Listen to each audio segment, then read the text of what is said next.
오늘 우리에게 주시는 하나님의 말씀은 갈라디아서 3장 15절부터 29절까지의 말씀입니다. 갈라디아서 3장 15절부터 29절 말씀 교독할 때 살아계신 하나님의 음성을 들으실 수 있기를 바랍니다. 형제들아, 내가 사람의 예대로 말하노니 사람의 언약이라도 정한 후에는 아무도 폐하거나 더하거나 하지 못하노니라.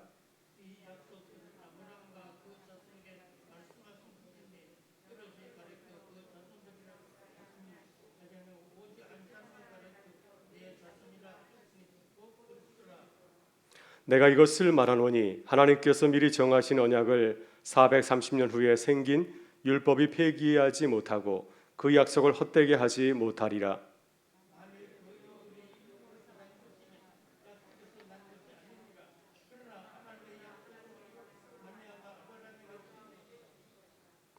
그런즉 율법은 무엇이냐? 범법함으로 더하여진 것이라. 천사들을 통하여 한 중보자의 손으로 베푸신 것인데 약속하신 자손이 오시기까지 있을 것이라.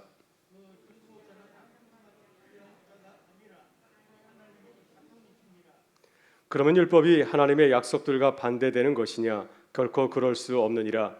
만일 능히 살 수 있게 하는 살게 하는 율법을 주셨다라면 의가 반드시 율법으로 말미암아 쓰리라.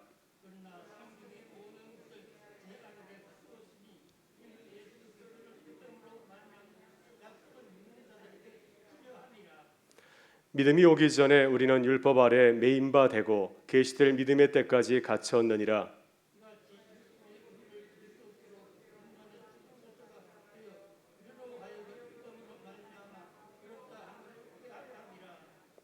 믿음이 온 후로는 우리가 초등교사 아래 있지 아니하도다.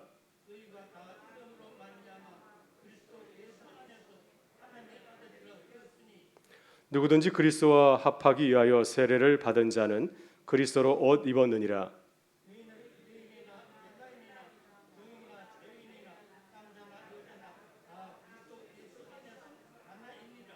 함께 읽겠습니다. 너희가 그리스도의 것이면 곧 아브라함의 자손이요 약속대로 유업을 이을 자니라. 아멘. 이 말씀은 살아계신 하나님의 말씀입니다. 네, 귀한 찬양 감사합니다. 우리는 매주 수요일마다 교회를 위한 종교인 수요기도를 지금 하고 있는 가운데 있습니다. 처음 종교인 수요기도를 시작하면서 세 가지 기도 제목을 함께 나누었습니다. 첫 번째 기도 제목은 교회학교 여름 성경학교와 여름 수료를 위한 기도 제목이었습니다. 모든 부서가 수고하여서 잘 마쳤습니다. 이제 마지막 청년부 수련을 남겨놓고 있습니다. 마지막 청년부 수련회까지 은혜 가운데 잘 마칠 수 있도록 여러분 기도해 주시면 감사하겠습니다. 두 번째 기도 제목은 피택자 교육과 피택자를 위한 것이었습니다. 이번 피택자들은 특별히 코로나 기간에 함께 모이지 못하고 또 온라인으로 교육과 훈련을 받고 있습니다. 지금은 방학 중에 있는데요.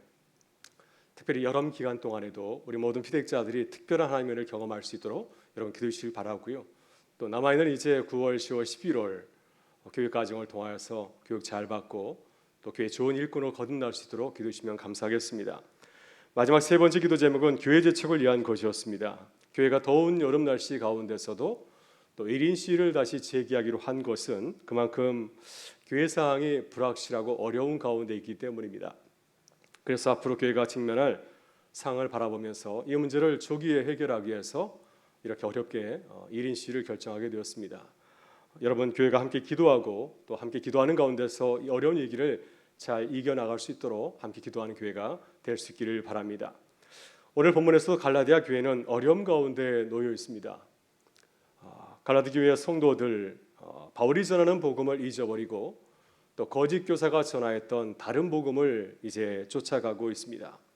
자칫한 교회가 교회의 본질을 잃어버리고 분열될 위기 가운데 놓여 있습니다. 그래서 바울 사도는 이제 갈라디아 교회를 바라보면서 노심초사하고 있고요. 또 하나님의 말씀에 비추어서 갈라디아 교회를 새롭게 가르치고 설득을 하고 있습니다. 갈라디아 3장에서 바울 사도는 특별히 우리 신앙의 기초를 다시 점검하고 있습니다. 우리가 구원에 이르는 길에 대해서 다시 묻고 있습니다. 여러분, 우리가 어떻게 그리스도 예수 안에서 구원을 얻었습니까? 우리가 구원에 이르는 길은 오직 한 가지이죠. 오직 예수 그리스도를 믿음을 통해서 구원에 이룰 수 있습니다. 그리스도께서 십자가에서 우리를 위해서 이루신 그 모든 구원의 사건을 믿을 때 우리는 구원에 이르는 줄 믿습니다. 바울은 갈라디아서 2장 16절에서 이 사실을 분명히 선포하고 있습니다.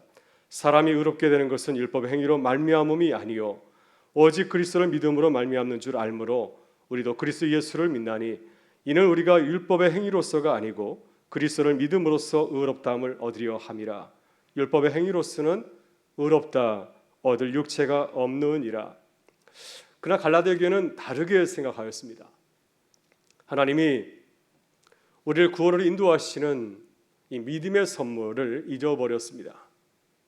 하나님은 우리를 믿음을 통하여서 구원을 이룰 수 있는 놀라운 길을 허락하여 주셨는데 갈라디아 교회는 그렇게 생각하지 아니하고 믿음만 가지고는 부족하다 생각하였습니다. 믿음으로는 부족하기 때문에 뭔가 좀 더 해야 되지 않는가 해서 율법이 필요하다고 믿었습니다. 그래서 갈라디아 교회는 이제 거짓 교사들의 가르침을 받아서 율법도 중히 여기고 할례도 행하려고 하였습니다. 여러분, 이것이 갈라디아 교회가 직면한 문제입니다. 믿음의 길을 따를 것인가 아니면 믿음을 포기하고 다시 율법의 길을 걸을 것인가. 여러분, 교회의 본질이 무엇일까요? 교회가 모든 상황 가운데서 전해야 되는 이 복음의 내용이 무엇이겠습니까? 우리는 늘 이 문제를 고민하고 기도해야 됩니다. 우리의 상황과 여건은 시대마다 달라질 수밖에 없습니다. 2000년의 기간 가운데서 기독교 역사 가운데 늘 상황이 변하는 가운데 있는데, 그러나 그 가운데서 우리가 늘 복음의 본질을 잊지 않도록 그 기도를 기억해야 됩니다. 그리고 복음을 늘 우리의 상황에서 새롭게 깨닫고 또 전해야 될 줄 믿습니다. 본문 28절에서 사도 바울은 교회가 어려울 때마다 기억하고 전해야 되는 복음의 내용을 이렇게 소개하고 있습니다. 너희는 유대인이나 헬라인이나 종이나 자유인이나 남자나 여자나 다 그리스도 예수 안에서 하나이니라. 갈라디아서 3장 28절 말씀은 위대한 복음을 선포하고 있습니다. 당시 교회가 세상을 향하여서 선포했던 놀라운 복음의 내용이죠. 모든 교회와 성도는 그리스도 예수 안에서 하나입니다. 이 복음을 통해서 교회가 하나가 됩니다. 인종을 초월하여서 또 신분을 초월하여서 성을 초월해서 하나님의 교회를 이루는 복음을 선포하고 있습니다. 모든 사람이 복음 안에서 하나를 이루십니다. 이 놀라운 사실을 가능하게 하는 것이 바로 그리스도 예수의 복음이죠. 여러분, 어떻게 교회가 예수 그리스도 안에서 하나가 될 수 있을까요? 어떻게 어려운 문제를 만났을 때 나뉘지 아니하고 다시 하나가 될 수 있겠습니까? 교회가 하나 될 수 있는 길이 있습니다. 바로 그것은 복음으로 다시 돌아가는 것입니다. 다시 복음을 묵상하며 복음을 깨닫게 될 때 교회는 다시 하나가 될 수 있는 줄 믿습니다. 이 시간 교회를 위해서 함께 기도할 수 있기를 바랍니다. 다시 하나 되는 교회를 위해서 기도하기를 바라고요. 복음을 깨닫고 새롭게 시작하는 우리 교회가 될 수 있기를 주의 이름으로 축원합니다. 그렇다면 어떻게 교회가 다시 하나가 될 수 있을까요? 어떻게 갈라디아가 다시 하나 될 수 있을까요? 어떻게 우리 교회가 주 안에서 항상 하나가 될 수 있겠습니까? 어떻게 한국 교회가 다시 하나가 될 수 있을까요? 그래서 어떻게 이 어려운 상황 가운데서 주님이 우리에게 주신 이 교회의 사명을 늘 힘 있게 감당할 수 있겠습니까? 먼저 우리는 복음의 본질을 붙들어야 됩니다. 지금 갈라디아 교회가 흔들리는 이유가 어디에 있을까요? 왜 갈라디아 교회가 바울이 전한 복음을 잊어버리고 다시 율법으로 돌아가려고 하겠습니까? 그것은 그들이 하나님께서 아브라함에게 주신 약속의 말씀을 붙들지 아니하고 사람들이 전하는 율법의 전통과 유산을 믿고 의지하려고 하였기 때문입니다. 따라서 우리는 믿음의 확신이 서지 않을 때, 어떤 길을 가야 되는지 잘 모를 때, 교회가 방향을 잃게 되었을 때 늘 우리는 말씀으로 돌아가야 됩니다. 그래서 복음의 본질이 무엇인지를 깨달아야 됩니다. 여러분, 사도도 마찬가지입니다. 그는 지금 자신의 생각이나 또 자신의 입장을 말하지 않습니다. 바울은 하나님의 말씀을 붙들고 씨름하면서 교회가 어떤 길로 가야 될지, 하나님의 뜻이 무엇인지를 찾고 있습니다. 사도 바울이 붙잡은 복음의 본질은 무엇인가요? 사람이 믿음으로 의롭다함을 복음은 하나님의 약속하신 말씀에서 비롯되었다고 하는 사실입니다. 하나님께서는 아브라함과 그의 자손에게 말씀하셨고요. 하나님이 아브라함의 약속의 말씀은 그의 자손이 예수 그리스도에게 하신 말씀이고, 또 이 말씀은 시대를 초월하여서 예수 그리스도를 믿는 모든 사람들에게 주신 약속의 말씀이기도 합니다. 이 약속의 말씀은 역사적으로 바라볼 때 모세가 전한 율법보다도 430년 오래전에 하나님이 이미 아브라함에게 약속하신 말씀이었습니다. 사도 바울은 이 약속의 말씀을 붙들고 있습니다. 하나님이 약속하신 말씀의 그 진정성을 믿기 때문에 하나님께서 하신 말씀은 그 약속을 파기하지 아니하고 하나님이 진리하신 말씀을 끝까지 이루심을 믿기 때문에 이 말씀을 붙들고 있는 것이죠. 본문 16절 17절에서 바울 사도는 이렇게 말씀합니다. 이 약속들은 아브라함과 그 자손에게 말씀하신 것인데 여럿을 가리켜 그 자손들이라 하지 아니하고 오직 한 사람을 가리켜 내 자손이라 하였으니 곧 그리스도라. 내가 이것을 말하노니 하나님께서 미리 정하신 언약을 430년 후에 생긴 율법이 폐하게 하지 못하고 그 약속을 헛되게 하지 못하리라. 여러분, 우리는 믿음이 흔들릴 때마다 하나님의 말씀으로 돌아가야 됩니다. 그래서 우리의 믿음이 다른 것에 서 있는 것이 아니라 항상 하나님의 그 약속의 말씀에 서 있는지를 늘 분별해야 됩니다. 그리고 하나님의 말씀을 통하여서 하나님의 뜻을 깨닫고 나아가야 될 줄 믿습니다.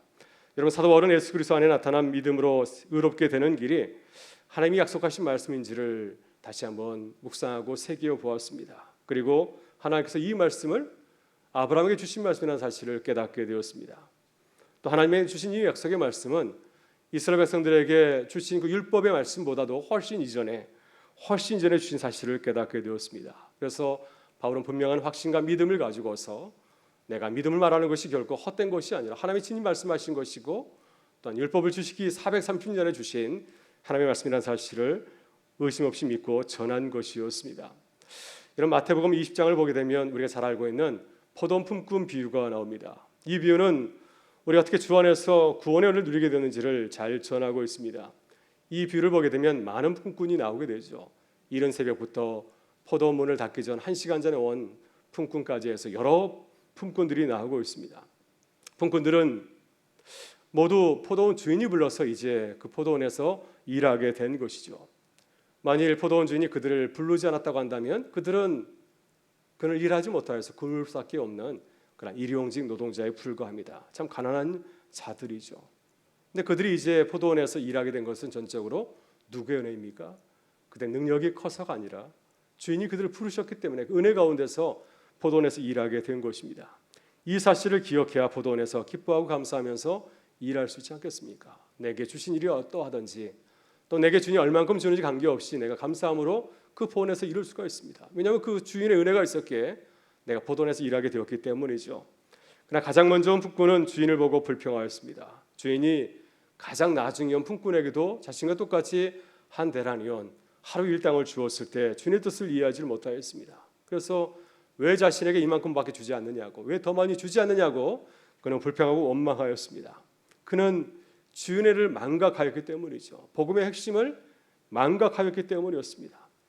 여러분, 우리도 그렇습니다. 주님이 우리를 믿음으로 구원하신 복음을 깨닫지 못하면 우리도 가장 먼저 온 품꾼과 같이 이렇게 원망하고 불평할 수가 있습니다.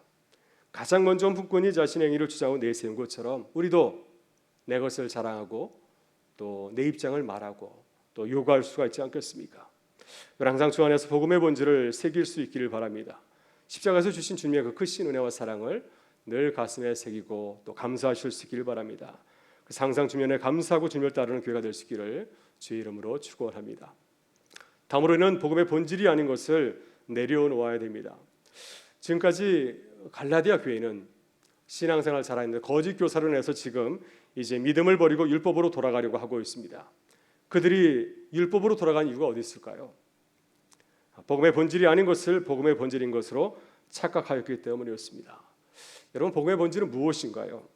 하나님께서 우리를 의롭다고 인정하는 것, 그것은 우리의 믿음 때문이라고 하는 것입니다. 예수 그리스도를 믿는 그 믿음 때문에 우리를 의롭다고 인정하는 것입니다. 이것이 복음의 본질입니다. 그러나 율법은 지금 갈라디아 교인들이 믿고 있는 율법, 우리의 인간적인 행위, 이런 것들은 복음의 본질이 아닙니다. 왜냐하면 우리는 율법을 통해서 구원에 이를 수 없기 때문이죠. 우리는 율법을 완전하게 지킬 수가 없습니다. 율법을 통해서는 무엇을 깨달을 수밖에 없습니까? 내가 완전하지 않은 자구나. 내가 하나님 앞에서 부끄러운 죄인이구나. 내가 날마다 그 많은 하나님의 말씀을 어기고 살고 있구나 사실을 깨달을 수밖에 없습니다. 그래서 율법을 통해서는 우리는 하나님의 은혜가 필요하다는 사실을 깨닫게 되죠. 여러분, 율법은 우리에게 소망을 주는 것이 아닙니다. 율법을 지키면 지킬수록 우리에게 절망과 좌절을 주죠. 우리가 하나님 보시기에 얼마나 무능하고 무지하며 무서운 죄인인지를 깨닫게 됩니다. 그래서 율법은 우리를 구원에 이르게 할 수가 없습니다. 아무리 율법을 잘 지킨다 할지라도 우리는 구원에 이를 수가 없습니다. 그래서 우리는 율법을 지키면 지킬수록 무엇을 더 느끼게 됩니까? 하나님의 은혜를 사모하게 되죠. 하나님의 은혜가 아니면 도저히 우리가 구원에 이를 수 없기 때문이죠. 바로 이것이 주님께서 우리에게 율법을 보내주신 이유라고 말씀하고 있습니다. 여러분 23절과 24절을 보게 되면 바울은 율법을 비유로 이렇게 말하고 있습니다. 율법은 초등교사와 같다라고 말하고 있습니다. 23절과 24절의 말씀입니다. 믿음이 오기 전에 우리는 율법 아래 메인 바 되고 계시될 믿음의 때까지 갇혔느니라. 이같이 율법이 우리를 그리스도께로 인도하는 초등교사가 되어 우리로 하여금 믿음으로 말미암아 의롭다함을 얻게 하려 함이라. 사도 바울이 율법을 초등교사에 비유한 것은 율법의 역할과 사명을 잘 보여주고 있습니다. 고대 그리스 로마 시대에 귀족들은 가정에 교사가 있었습니다. 오늘 본문에는 초등교사로 표현하고 있는데요. 가정교사가 있었습니다. 이 초등교사 역할은 그 귀족의 자녀를 잘 양육하는 것입니다. 이 자녀가 어른이 될 때까지, 장성하여서 홀로 생활할 때까지 그 기간의 모든 교양과 또 학문을 다 가르치는 겁니다. 이런 율법이 그렇다고 하는 것이죠. 율법의 역할은 무엇입니까? 초등교사 역할입니다. 율법을 통하여서 그리스도를 깨닫도록 도와주는 역할을 하는 것이 바로 이 율법의 역할입니다. 그래서 우리 행위를 통하여서는 구원에 이를 수가 없구나. 우리가 구원에 이르기 위해서는 그리스도의 은혜가 필요한 사실을 깨닫게 하는 것. 이것이 바로 초등교사 율법의 역할이라고 말씀하고 있습니다. 하나님께서는 우리에게 이 사실을 깨닫게 하시려고, 복음의 핵심을 깨닫게 하시려고 그리스도가 먼저 율법을 보내주신 것입니다. 모세를 통해서 십계명과 율법을 이스라엘 백성들에게 또 우리에게 주신 것이었습니다. 마태복음 18장에서 예수님은 1만 달란트에 비유해서 율법과 복음의 관계를 잘 설명하고 있습니다. 어떤 왕이 있었는데 그에게는 한 신하가 있었습니다. 근데 이 신하가 무슨 일하는지 모르겠지만은 왕에게 1만 달란트의 빚을 졌습니다. 천문학적인 액수입니다. 당시 예수님 시대에 가장 큰 그 액수를 말하고 있습니다. 그런데 왕이 그 신하의 모든 빚을 다 탕감해 주었습니다. 그렇다면 이제 그 신하가 어떻게 해야 될까요? 어떻게 해야 되겠습니까? 주인이 그에게 은혜를 베푼 것처럼 그도 역시 주 은혜를 생각하면서 생활해야 되지 않겠습니까? 이것이 복음과 율법의 관계입니다. 내게 베푼 그 은혜를 생각하면서 내가 행하는 것, 바로 그것이 복음과 율법의 관계입니다. 그래서 율법은 그 자체가 구원에 이르는 것이 아니죠. 하나님의 은혜에 대한 우리의 보답이요 행위라고 할 수가 있습니다. 이 사실을 우리가 기억해야 됩니다. 여러분, 우리는 1만 달란트 빚을 탕감한 주님의 은혜를 기억해야 됩니다. 이 은혜를 기억하고 우리의 삶의 자리 가운데서 그 은혜를 보답하는 삶을 살아가야 될 줄 믿습니다. 포도원 품꾼 비유에서 마지막에 온 품꾼이 어떻게 지냈습니까? 주님의 은혜에 감사하면서 열심히 자신에게 주어진 일을 잘 감당한 것처럼 그러한 모습으로 우리가 살아가야 될 줄 믿습니다. 나를 주장하지 아니하고 주님의 은혜를 높이고 찬양하는 것, 이것이 바로 은혜를 받은 자의 삶이라고 하는 것입니다. 여러분, 주님의 은혜를 생각하면서 늘 우리의 모습을 돌아보고 중요하지 않은 비본질적인 것을 내려놓을 수 있기를 바랍니다. 그래서 믿음으로 또 주님을 바라보고 살아가는 교회와 성도가 될 수 있기를 바랍니다. 마지막으로 우리는 복음의 눈으로 교회를 세워가야 됩니다. 지금 갈라디아 교회는 그리스도 예수 안에서 하나가 되지를 못하였습니다. 여전히 내 주장을 내세우고 있고 또 서로에게 분노하면서 감정의 칼을 겨누고 있습니다. 이렇게 갈라디아 교회가 하나 되지 못한 이유가 무엇일까요? 그것은 복음의 눈으로 서로를 바라보지 못하였기 때문입니다. 복음의 눈으로 교회를 세우려고 하지 않았기 때문이죠. 26절에서 바울은 교회를 복음의 눈으로 바라볼 것을 당부하고 있습니다. 여러분은 교회를 어떻게 바라보고 있습니까? 복음의 눈으로 바라본다고 한다면 우리가 서로를 어떻게 바라봐야 되겠습니까? 본문 26절과 27절에서 바울 사도는 복음의 본질에 비추어서 교회와 성도를 이렇게 바라보고 있습니다. 너희가 다 믿음으로 말미암아 그리스도 예수 안에서 하나님의 아들이 되었으니 누구든지 그리스도와 합하게 하여 세례를 받은 자는 그리스도로 원 입었느니라. 여러분, 교회는 어떤 곳인가요? 교회에 모이신 분은 어떠신 분이십니까?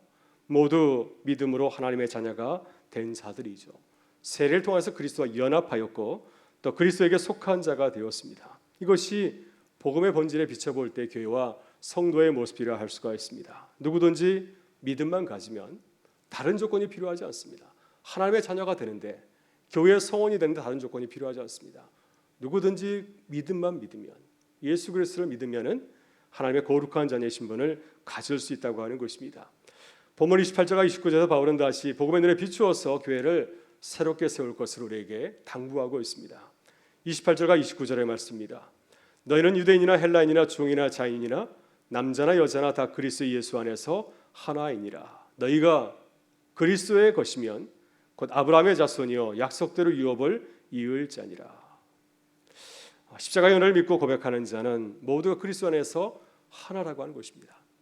다 똑같은 신분입니다. 인종, 또 신분, 성에 관계없이 다 똑같은 하나님의 자녀라고 하는 겁니다. 그리고 아브라함과 예수 그리스도처럼 모두가 하나님 나라를 이어받을 상속자라고 말씀하고 있습니다. 이 말씀을 기억하면서 교회를 세울 것을 당부하고 있습니다. 갈라디 교회를 바라보면 먼저 믿은 자들이 나중 믿는 자를 어떻게 하였습니까? 먼저 믿었던 유대인 그리스도인들이 나중에 믿은 이방인 그리스도인들에게 율법을 요구하고 있습니다. 자신의 생각, 자신의 전통을 요구하고 있습니다. 복음의 본질이 아닌 것을 주장하고 있습니다. 복음의 본질로 교회를 세우려고 하지 아니하고 자신의 생각으로 교회를 세우려 하다 보니까 교회가 시끄러울 수밖에 없는 거죠. 교회가 평안하지 아니하고 기쁨을 누릴 수 없는 이유가 바로 여기에 있는 것입니다. 예수님께서 말씀하신 탕자의 비유는 갈라디 교회의 모습을 잘 보여주고 있습니다. 탕자의 비유를 보게 되면 둘째 아들이 다시 집에 돌아오게 되었을 때 큰형, 큰아들은 동생을 기쁘게 맞이하지 않았습니다. 왜 그런 사랑하는 동생을 기쁘게 맞이하지 않았을까요? 아버지의 눈이 아니라 자신의 눈으로 바라봤기 때문입니다. 만일 큰아들도 아버지의 마음을 가지고서 동생을 바라봤다고 한다면 누구보다도 가장 기쁘게 동생을 맞이하였을 것입니다. 여러분, 우리는 큰아들처럼 율법인으로 바라보지 마실 수 있기를 바랍니다. 하나님께서 우리를 바라보신 것처럼 사랑인으로 서로 바라보고 맞이하는 교회가 될 수 있기를 바랍니다. 여러분, 사도 바울도 인간적으로는 갈라디아 교회 성도들 어떻게 바라봤을까요? 다시는 만나고 싶지 않았을 것입니다. 자신의 사도직과 복음을 거부하는 자들, 자신의 권위를 인정하지 않는 자들을 다시 만나고 싶었을까요?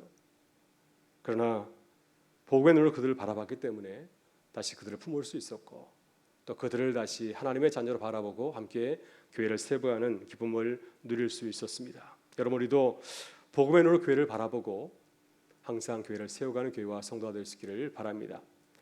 이런 초대교회 교부였던 어거스틴은 우리에게 매우 중요한 교훈을 주셨습니다. 우리가 이 말씀을 참 기억하면 좋겠습니다. 굉장히 짧은 말씀인데요. 본질에는 일치를, 비본질에는 관용을, 모든 일에는 사랑을, 이런 말씀을 전하였습니다. 아마도 초대교회가 이 말씀이 필요했던 것 같아요. 본질에는 일치를, 비본질에는 관용을, 모든 일에는 사랑을.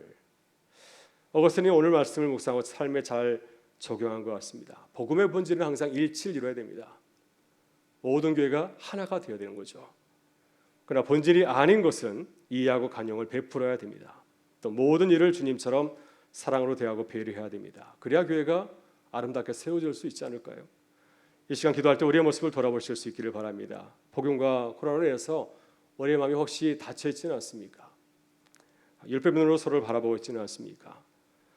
정말 중요한 거, 우리 교회가 항상 붙잡아야 될 것에 대해서는 우리 항상 잘 지키는 교회가 될 수 있기를 바라고요. 덜 중요한 거, 강조하지 않은 것에 대해서는 우리가 사랑으로 이해하고 관용하는 교회가 될 수 있기를 바랍니다. 그래서 주 안에서 어려운 터널을 통과하고 있는 우리 교회를 믿음으로 바르게 세워가는 기쁨이 우리 가운데 늘 넘칠 수 있기를 주의 이름으로 축원합니다. 함께 기도하시겠습니다. 참 좋으신 우리 아버지 하나님, 우리를 향하신 주면에 감사드립니다. 오늘 다시 함께 모여서 예배를 드리는 기쁨을 주셔서 감사합니다. 아직은 적은 수가 참여할 수 있지만 곧 모든 교우가 함께 모여서 주님을 예배하고 성도의 교제를 나누는 기쁨을 주실 줄 믿습니다. 주님, 어려운 상황 가운데는 교회를 생각하며 좋은 교인 세우기를 인도하여 주셔서 감사합니다. 우리와 함께 교회를 위해서 일하시고 우리의 발걸음을 인도하신 주님을 바라보면서 믿음으로 기도하게 하셔서 주님과 함께 아름다운 믿음의 역사를 이루게 하여 주옵소서. 주님, 오늘도 기도할 때 성령께서 우리를 도우시고 힘주셔서 우리 힘으로 기도하는 것이 아니라 성령의 능력으로 기도하게 하시고 주의 마음을 헤아리고 주님의 뜻을 분별하는 기쁨을 더하여 주시옵소서. 오늘도 우리의 기도를 들으시고 응답하실 주님께 감사드리며 우리 구주 예수 그리스도의 이름으로 기도드리옵나이다. 아멘.